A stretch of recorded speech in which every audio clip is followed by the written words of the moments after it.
Good morning, folks. As you're getting settled in here, we're just going to go over some quick technical things, as I'm sure you're all very aware. Welcome to another Watershed Wednesday. I'm Amy Wyatt from the Otsego County Conservation Association. Today, if you have any questions, please pop them into our Q&A portion. So just hit that Q&A button down at the bottom, put in all of your questions, and we will read them off to our presenter. And then if we send any links or anything, they will go through the chat. But I guess with no further ado, I will hand things over to Wendy and we will get started. So good morning. I'd like to welcome everyone as well to another Watershed Wednesday. I am Wendy Walsh. I'm the Watershed Coordinator for the Upper Susquehanna Coalition. And Watershed Wednesdays are being hosted by the USC as well as the Otsego County Conservation Association in place of an in-person Upper Susquehanna Coalition or Upper Susquehanna Watershed Forum for 2021. We're holding these sessions every Wednesday through October, so there's a few sessions remaining. And the full schedule is posted on the USC's website and then also our Facebook page. And then the taped videos are also found on the website as well. To get things started today, our presenter is Danny Lapin. He is a member of the Otsego County Board of Representatives, whose district encompasses the 5th and 6th wards of the city of Oneonta. Danny was elected to the Otsego County Board of Representatives in 2017. And professionally, Danny is the environmental planner with the Otsego County Conservation Association, where he administers the OCCA's Circuit Rider Planner Program, helping towns throughout the area with their land use planning needs. Danny has received his national planning certification from the American Institute of Certified Planners in May of 2019. And Danny also serves as the chairman of the City of Oneonta's Planning Commission and its Housing Commission. So without further ado, I will turn it over to Danny. He's going to be presenting today on the Butternut Creek Watershed Management Plan. Thanks, Danny. Thank you so much for the introduction, Wendy, and I'm truly honored to have the opportunity to present in front of you all this fine Wednesday morning. Today, I'm going to talk about the Butternut Creek Watershed Management Plan and how local governments in the Chesapeake Bay Watershed, particularly in New York, can coordinate their day-to-day government operations with practices that help improve the water quality of the Chesapeake Bay and its watershed. So this project was done in partnership with several groups, and I would be remiss if I didn't acknowledge the hard work of the Otsego County Soil and Water Conservation District. They were a key partner in getting this program off the ground. We worked very closely with some of their contractors and their district manager, who was also a member of the coalition, Jordan Clements, and his contractor, Erica Capuana. We worked with the County Planning Department, a local nonprofit called the Butternut Valley Alliance, the Land Trust, and the DEC. And it was a very collaborative effort. It was really, this plan was a product of close collaboration and dedication from many folks who kindly and generously gave their time to get this project off the ground. So today, I'm going to talk a little bit about the watershed and the Chesapeake Bay program. I'm going to talk a little bit about how the plan works and functions. I'm going to share an update on where we are in the adoption process and discuss how we're going to get this plan implemented so that it doesn't just sit on a shelf. So a watershed management plan is essentially a 20-year planning document that allows local governments to coordinate practices and operations that protect water quality over a key study period. And so this plan is intended to allow local governments who don't typically coordinate in the realm of water quality protection to have a framework with which to do so. Funding for this plan was provided by the DEC through the Chesapeake Bay Implementation Grant Program. They were kind enough to award us a $25,000 grant to complete a 2-year plan to protect the Butternut Creek watershed. And so I wanted to kind of pull back a little bit and provide a brief overview for those of you who aren't so familiar with the Bay program and the watershed implementation plans. And so for those of you who do know this and are familiar with this, I apologize for the redundant explanation. So the Chesapeake Bay, water quality in the Chesapeake Bay is kind of managed by a total maximum daily load. And you can think of this as a pollution diet, which regulates the total amount of nitrogen, phosphorus, and sediment that can enter the Chesapeake Bay while still meeting minimum water quality targets. Each of the 6 Bay states in the District of Columbia are required by law to prepare a watershed implementation plan, essentially outlining each state's approach and timeframe to achieve the water quality targets established in the TMDL and the Chesapeake Bay Agreement. The watershed implementation plans are overseen at the federal level by the U.S. Environmental Protection Agency and are implemented by state governments and their respective partners, like the USC in New York. So when we initially applied for this project, I kind of envisioned local watershed planning efforts having a circular effect in terms of their creation, their implementation, and their updating. So we start off at the top with the Chesapeake Bay TMDL. The TMDL sets the parameters for each state to develop their watershed implementation plan and its various phases. From there, local governments, county governments, towns, villages, cities are free to create watershed implementation plans at the local level, like the Butternut Creek Watershed Protection Plan. And they create this document outlining their steps to help New York State or their respective state meet their water quality goals. Once the plan is completed, the plan becomes implemented by nonprofit organizations, government agencies, private landowners, quasi-governmental agencies like Soil and Water and the USC. And then once the plan is implemented, we reevaluate the nutrient reduction that was achieved over the study timeframe, and then we see how far we are in terms of meeting the water quality targets established by the TMDL. And so the process keeps going on. And that's kind of what our goal was in creating this document. So a brief overview of the Butternut Creek Watershed. It's located in western Otsego County. We're at the headwaters of the Chesapeake Bay Watershed. I think Otsego Lake, as the headwaters of the Susquehanna, is the farthest, I guess, one of the farthest north points in the watershed. And the Butternut Creek Watershed is one of the larger watersheds in the western part of our county. It's one of the most ecologically sensitive watersheds in our county as well. It's pretty big. It's about 130 square miles. It has a relatively low population density, especially compared to watersheds in the lower Chesapeake Bay watershed that have hundreds of thousands of people. Our population is just under 5,000 people, about 4,500, give or take. And it covers 10 municipalities, 8 towns, and 2 villages. And so when local government officials ask why we need to have a plan, it's abundantly clear that healthy watersheds have distinct economic, public health, and environmental benefits. At the same time, implementing water quality projects can be cost prohibitive at some points. Many municipalities in Otsego County have a majority of their budget encumbered by their highway department and staff salaries. And so when you're asking a local government to restore a stream bank, replace a culvert, put up a buffer, it can be very difficult for them to find the money to do so. At the same time, watersheds cover many local jurisdictions. So what one town in the upper part of a watershed might do will likely affect flooding, water quality, and other watershed aspects of watershed management in the lower parts of the watershed. So this essentially requires coordinated governance to fully protect a watershed. And this kind of coordination is something that we're really trying to get across in this plan. And so when we created the steering committee for this plan, we envisioned a bottom-up approach, kind of a reverse pyramid to developing this plan. At the top level, you have your watershed stakeholders, members of the public, businesses, community groups, landowners, and municipal governments. They provide the key input that will help the steering committee, which I showed you at the beginning of this presentation, develop a plan that can be tailored to their specific needs and be implementable by the folks on the ground.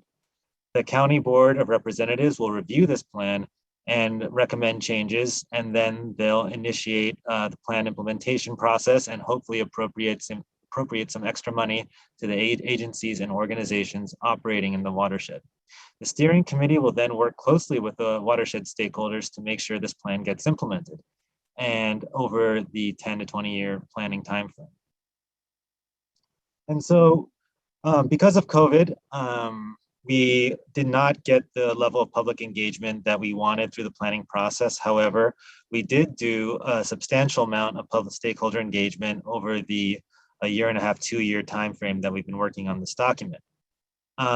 We've reached out to 9 governments. We've engaged about 50 people in the watershed. We've reached out to several community organizations and environmental agencies. And the total number of people we've engaged is about 219. We've been working hard to scale up our outreach now that the Delta variant seems on the decline. But due to COVID, this effort has been hard. And so we, while we, could have felt like we could have done more in the terms of public engagement, we feel like we did our best considering the circumstances. So when we talk about where we are in terms of the planning process, we are right at the very end in terms of the plan adoption phase. The Otsego County Board of Representatives has initiated the environmental review of the plan, and we anticipate the plan being adopted later on in the fall by the board.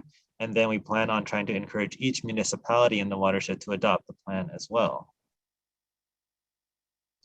And so this plan, I like to kind of use an analogy of this plan kind of being like a house. The foundation of the house was built by the Otsego County Soil and Water Conservation District. They did a background analysis of the physical and environmental and biological conditions of the Butternut Creek watershed in partnership with OCCA and several other groups. They gathered all of this background information and synthesized it into a background report. The background report was then used to gather information about the demographic conditions in the watershed. We used CAST to figure out what practices have been implemented in the watershed. We then identified a series of best management practices that could be implemented by local governments in the watershed. And then through our stakeholder engagement process, we identified several priority projects that could be implemented that would achieve a maximum amount of nutrient loading reductions while still allowing the municipalities to remain financially solvent and be able to access the funding they need to get those projects across the finish line. And so when we gathered the information about the background conditions of the Butternut Creek watershed in partnership with the Soil and Water Conservation District, we looked at a wide range of data, including historic conditions of the watershed, biological conditions of the watershed. We looked at water quality data gathered by entities like the SRBC and the USGS, but also OCCA citizen science monitors who have several points of sampling throughout the watershed. We then gathered demographic data about the watershed. And for this, we did our best to estimate the demographics in the watershed specifically. So what we did is we aggregated municipal, census data from each municipality and averaged it out across the watershed, essentially hewing all the data that we gathered towards the middle. This doesn't represent the specific demographic conditions in the watershed, largely because census tracts and other societal constructs don't necessarily adhere to the watershed's boundaries. But what we did do is we tried to get a good picture of the demographics in the watershed to kind of give folks an idea of growth pressures, the local economy, and the level of employment and types of industries within the watershed. We felt that that would be important to help start, looking at the water quality land use nexus and how population change and development can affect future watershed conditions. We also tried to approximate the impact of climate change on the watershed. We used a 2014 climate report from NYSERDA to examine how climate change could affect water quality in the Butternut Creek. This was obviously an approximation based on regional data, but what we did see is that we see extreme rain events occurring, and we started to have a little bit of concern about the increased global temperatures and number of degree days with temperatures exceeding 90 degrees. Those were a few topics that were of concern to us, particularly how they could affect some of the more sensitive species in the watershed. One of the most interesting pieces of this planning process was figuring out what we didn't know. And through working with Soil and Water Conservation, the Soil and Water Conservation District, we were able to divide our gaps in our knowledge into 3 specific categories: physical, social, and environmental. For example, physical conditions on roads and ditch conditions. That was data that we had limited information on, although I know that organizations like the Cornell Local Roads Program is hard at work trying to improve data on road and ditch conditions, and we hope to be able to use that in the future in the watershed. Social gaps in terms of information, there's limited capacity at the local level to protect water quality. How limited and how and what specific capacity do those governments have is something that we weren't able to get to in this plan, but I anticipate over the course of the implementation process, we'll be able to delve into that a little bit deeper. We had limited information about biological conditions. We were able to, we were blessed to have entities like SUNY Oneonta and entities like the Land Trust and the Wetlands Trust, who gathered a lot of information about biological conditions in specific areas of the watershed. But without a large-scale natural resources inventory in the watershed, we felt like we didn't know as much as we could, and those are incredibly time-intensive and expensive to do. But we hope that over time we'll be gradually improving our knowledge of the aquatic habitats and overall natural resources, the presence of key natural resources in the watershed. So when we got to the nutrient loading section of the plan, we wanted to provide a brief overview of nutrient pollution. So nutrient pollution refers to a process where too many nutrients, such as nitrogen, phosphorus, are added to bodies of water and act like fertilizer, leading to excessive algal growth. And this condition is commonly known as eutrophication. And this is a problem because it can cause serious environmental issues ranging from low levels of dissolved oxygen, which lead to mass fish die-offs, and to blocking light for sensitive aquatic plants, particularly those that are threatened. And so when we think about nutrient loading, there's 2 ways specifically to measure it. One is at the edge of stream scale, which refers to the amount of pollutants discharged at the edge of a stream, hence the diagram on the right, and at the edge of tide level, which refers to the amount of pollutants that make it to the Chesapeake Bay. For the purposes of this watershed management plan, we looked at the edge of stream nutrient loading as opposed to the edge of tide nutrient loading. And so through the planning process, we were able to basically use CAS to estimate the change in nutrient loading between 1985 and 2019, which is the latest year that data were available. From what we saw substantial reductions across nitrogen, phosphorus, and sediment. And I'll get into a little bit of an explanation in the next couple of slides. And so when we looked at the change in nitrogen loading at the edge of stream scale, we saw the largest reductions in the non-regulated agricultural sector. It's hard, we didn't specifically examine the exact reasons why this is, but we surmise that the consolidation of the agricultural industry, particularly of the dairy industry in the watershed, combined with the aggressive water quality protection efforts of the Soil and Water Conservation District, landowners, and other environmental agencies, contributed to a large decline in nitrogen loading at the edge of stream scale that we saw here. We did see a little bit of an increase from non-regulated development. I think this is due to economic growth within the region and kind of the changes in the built environment. That change was very minor. And these changes kind of track across in terms of the change in phosphorus loading. We see a interesting reduction in natural sources in terms of phosphorus loading, but we also see a sharp decline in non-regulated ag. Again, kind of the similar reasons that we talked about in terms of the reductions in nitrogen loading over that 34-year timeframe. I think an interesting area of future study could be to examine specifically why those reductions occurred quantitatively, but we estimate that, again, the environmental protection efforts undertaken by the Soil and Water Conservation District, combined with the consolidation of the agricultural industry and lack of aggressive development pressure in the region, kind of contributed to this downward trend that we see here. And similarly, we see reductions in sediment loading.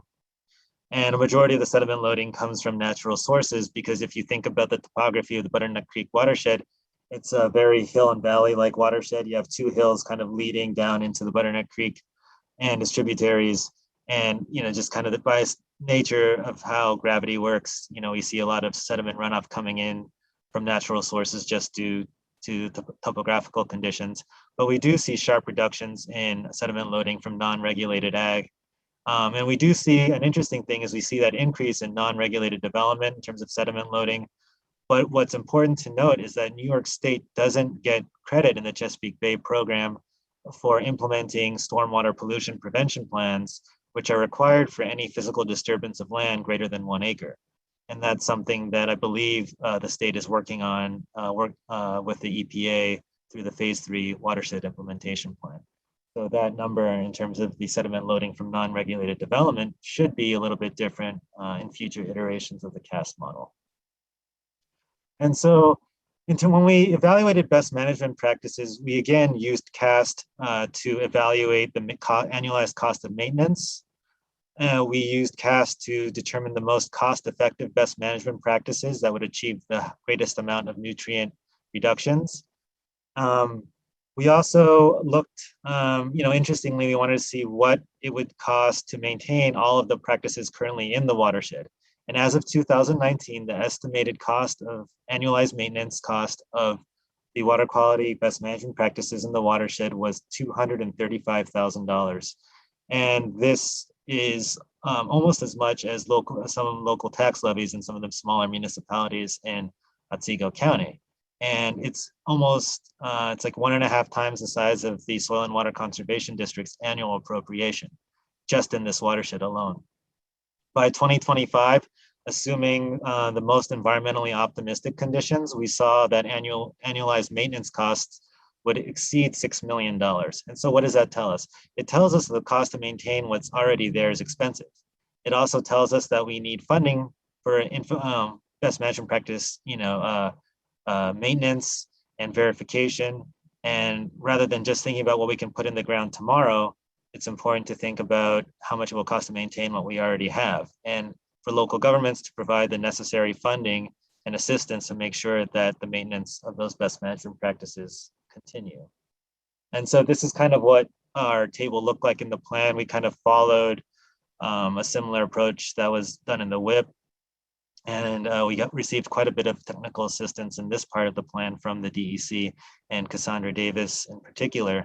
And so if she's here, I wanted to thank her and give her a shout out for all of the help that she provided as part of the document. We also worked to identify the most cost-effective best management practices to help local governments see what kind of BMPs could go in that achieve, again, the greatest amount of nutrient reduction while having the lowest per acre cost for implementation. And we felt that this kind of information would allow the County Soil and Water Conservation District to really pitch their services and knowledge to local governments to make sure, to increase, the partnership relations, to secure more funding, to demonstrate the clear financial benefit that water quality best management practices such as those you see here really have for the communities that Soil and Water Conservation District serves. And so what we did in terms of identifying priority projects is we identified 11 priority projects that will be implemented across a 10-year planning timeframe. We identified 36 specific action steps designed to implement the 11 priority projects. Some of the priority projects include developing the capacity to implement the plan at the Butternut Creek watershed scale. We also identified specific countywide programs like a proposed stream bank restoration program that the Otsego County Soil and Water Conservation District was trying to get off the ground, kind of following the models of Chemung and Steuben counties. We also wanted to improve the capacity of citizen science monitors to gather more water quality data to cover more of the Butternut Creek's tributaries. And so that's just a sampling of the 11 priority projects that we have identified. So when we create a plan, it's also important to provide accountability to the agencies working in the watershed and give the public something to use to hold people's feet to the fire. So we created an implementation matrix that identifies a project champion, identifies potential partners, identifies potential funding sources, and provides a time frame for the implementation of each of the recommendations. And that's also within the document. And so I kind of wanted to end by discussing a little bit or talking a little bit about how we get local governments engaged. And one of the most interesting tools that I came across was a tool developed by the Alliance for the Chesapeake Bay program and the local government work group that is called the Local Guide to the Chesapeake Bay program. This essentially acts as an orientation to local officials describing the Bay program and the distinct economic benefits and environmental benefits that can be achieved by implementing BMPs throughout the watershed. I also, this document is divided into 7 modules that can be used as kind of an orientation for each local government that has, a turnover of board members. So for example, most towns operate on a 4-year election cycle. So when the boards change or the makeups of boards change, it would be it's really important to keep educating folks about the importance of watershed protection. Because once there's a change in leadership, it's likely that local priorities around watershed protection will change. In rural watersheds in particular, I strongly believe it's important to reward good behavior. So voluntary efforts to conserve and protect the environment and protect water quality. I think that it's really good to have positive reinforcement for folks who do the right thing. And then when there's missteps or folks who may not, knock down all the trees along a stream or may cause some erosion due to cattle going into the water, it's not important to crack down. I strongly want to advocate against just using a regulatory hammer and punishing people for perhaps what could be seen as a mistake or a lack of knowledge. I think that in rural watersheds, particularly in the Butternut, it's really important to use missteps as educational opportunities and encourage voluntary conservation practices. And this is largely due to a strong aversion to top-down regulation, but also in a small watershed, oftentimes it could be the farmer who implements a buffer and it talks passionately about how much that improved his land and his quality of life for his animals. Having that positive stakeholder experience could be really valuable in terms of encouraging other voluntary conservation efforts by landowners. So with that, I wanted to thank you for the opportunity to present, and I'd be happy to answer any questions. Thank you so much, Danny. We have a couple of questions that came in the chat. They're kind of linked. So 50 members of the public doesn't seem like much. How will this be rolled out to that said public who don't have much skin in the game during the planning process? That's a really good question. So one of the key recommendations in the plan is to develop the capacity at the local level to get this plan off the ground. And so to put that into common terms, we want to get a watershed coordinator who works specifically in the Butternut Creek watershed, who regularly does outreach at events, at farm tours, through to various rotaries, to the Farm Bureau and the other ag agencies working in the watershed to promote awareness about the plan and invite input. This plan is iterative, it's not set in stone. So the more input we can get from members of the public, even after the plan's adopted, we would be able to tailor it and improve it to based on additional input. And I think that part of developing capacity to implement a plan is also to get more and more folks involved in discussing the plan and its recommendations and improving them, in identifying areas that were missed in the initial process. So I think that by getting someone on the ground working specifically in the Butternut Creek watershed, we'll be able to drive up that level of public engagement much further. Thank you. Folks, we still have time for a question or two more. If you'd like to ask your question in person or auditory, just use the raise hand feature and I will open up your microphone so you can talk to Danny directly, or pop your questions in the Q&A section, please.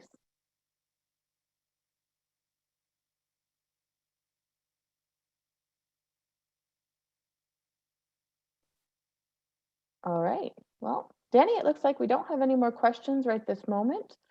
Oh, there we go. Sorry, someone just popped one in. Thank you, Scott. What would you say were the top 2 or 3 BMPs that should be implemented that are called for in our report? So thank you, Scott. And it's great to see you via Zoom. So in terms of the top two, if I were to select them, they would probably be practices like a covered barnyard, for example, for one, in terms of an animal operation that we saw as having a substantial benefit, and also having a relatively low cost per acre in terms of implementation cost. The other BMP that we really felt would be effective would be buffering. Riparian buffering and forest buffering we saw had substantial benefits. And I think when we talk about buffering, it's important to have the capacity to also monitor and verify the implementation of buffers to make sure that they survive and are thriving over time. But I really feel like those two popped out to me in terms of cost effectiveness. But then again, it's important to remember that every particular project site will be different in terms of what is necessary. But when we looked at the cost effectiveness and per unit reductions in nitrogen and phosphorus, we really felt that those two were pretty solid. And then also we noticed that really working on having folks implement and develop nutrient management plans, those were another really highly beneficial BMP.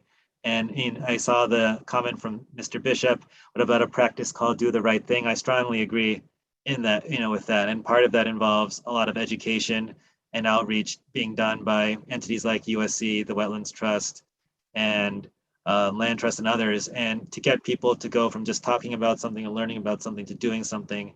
And that's really important. And then that kind of ties into the ag economic development side where, we have a high average age of principal operators, but we also have a lot of young farmers coming in and really educating them about what to do to protect water quality and who to work with and get them to pull up their sleeves and get to work. I think that's really important.